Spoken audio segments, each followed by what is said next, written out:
ഓം ശ്രീ ഗുരുഭ്യോ നമ. തന്ത്രം ശീലിക്കുന്ന ഒരു യുവാവ് ആദ്യമായി അമ്മയുടെ ദർശനത്തെത്തി. അദ്ദേഹം ലളിതാ പരമേശ്വരിയാണ് ഉപാസിക്കുന്നത്.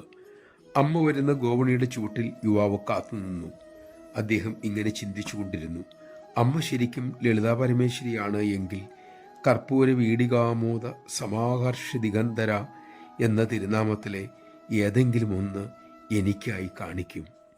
കർപ്പൂര സ്പർശമുള്ള വെറ്റില മുറുക്കി അതിൻ്റെ വാസനയാൽ സൃഷ്ടിജാലങ്ങൾ മുഴുവൻ ആകർഷിക്കുന്നവൾ എന്നാണ് അതിൻ്റെ സാരം. കുറച്ചു കഴിഞ്ഞു അമ്മ ഗോവണി ഇറങ്ങി വന്നു. പതിവില്ലാതെ അമ്മ ചവയ്ക്കുന്നുണ്ടായിരുന്നു. അമ്മ താഴെയെത്തി. യുവാവിനരികിൽ വന്ന് തിരുനാവ് തുറന്നു കാണിച്ചിട്ട് അമ്മ അരുളി, നോക്കു മോനെ, കർപ്പൂര വീടിക. ഒരു ഭക്തൻ അമ്മയ്ക്ക് കൊണ്ടുവന്ന് തന്നതാ. ഇത്രയും പറഞ്ഞ് അമ്മ നടന്നു നീങ്ങി. നമഃശിവായ. അമ്മയുടെ മഹിമ നമ്മുടെ അന്തരംഗത്തിൽ തെളിയാനായി അമ്മ തന്നെ അനുഗ്രഹിക്കണം.